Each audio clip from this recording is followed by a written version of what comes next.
October 4, 2017, 11:30 MPT by Graeme McMillan. For those trying to work out just what to expect from Blade Runner 2049, set to Bo Friday, Warner Brothers has offered 3 clues, in the form of short movies inspired by Denis Villeneuve's sequel to the 1982 sci-fi classic.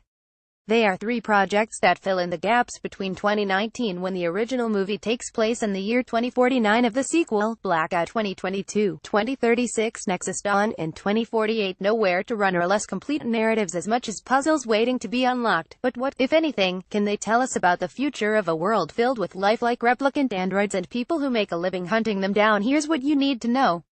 Blackout 2022. The animated Blackout from Cowboy Bebop creator Shinichiro Watanabe simultaneously ties off one thread from the first film while expanding on another set, for the most part, 3 years after the events of the original Blade Runner. The short teases events around the Blackout, a global event caused by replicants that leads to power outages and the loss of that as a result, while also flashing back, momentarily, to intergalactic conflict that references Roy Batty's dying speech from Ridley Scott's movie.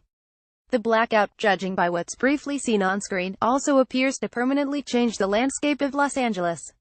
There are multiple clues laid down in this short that could be picked up in Blade Runner 2049, from dialogue suggesting that Nexus 8 replicants, those in Blade Runner were Nexus 6, have an unlimited lifespan, to mentions of a human supremacy movement that not only started keeping track of all known replicants via the replicant registration database, presumably lost as a result of the Blackout, but eventually outlawed the production of replicants altogether, a decision that forced the Tyrell Corporation out of business.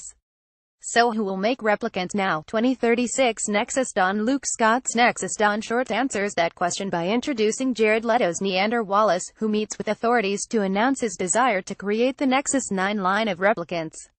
Although others attempt to warn him off the idea, he argues his case, making it clear in the process that the Earth's ecosystem is collapsing and humanity's future lies elsewhere, before his assistant is revealed to be a Nexus 9 replicant, who would rather kill himself than harm a human. The Chinese version of this short has a text card not present in other editions, which has a whole host of other information. Wallace, it explains, had purchased the bankrupt Tyrell Corporation's assets and was intending to use the new replicants as a slave force to rebuild Earth's environment, which has been in collapse since the mid-2020s. Another casualty of the Blackout, or simply humanity's casual destruction, playing out in slow motion as always. It's unclear. 2048, Nowhere to Run. Just how harmless Nexus 9 replicants are to humans is unclear after Nowhere to Run, again directed by Luke Scott.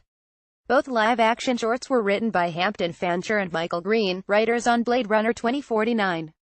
Set 1 year before the new movie, it follows sapper Morton Dave Bautista, whose attempt to rescue a woman and her daughter from being assaulted pushes him into a rage that leaves the would-be assaulters beaten and onlookers terrified. As Sapper tries to hide afterwards, one of the onlookers uses a phone to report that he thinks he's discovered a rogue skin job you might be looking for.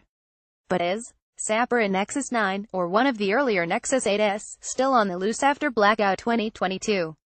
While each of the shorts feels unsatisfying as a standalone project, taken as a whole, they feel more substantive and pose a lot of questions about the status quo going into Blade Runner 2049. Whatever happened to the Nexus 8s? Have the Nexus 9s gone bad? What is Wallace up to, and is there more to the Blackout than meets the eye? If nothing else, it might explain how Harrison Ford's Rick Deckard has managed to stay under the radar for 3 decades, if all kinds of records have been lost.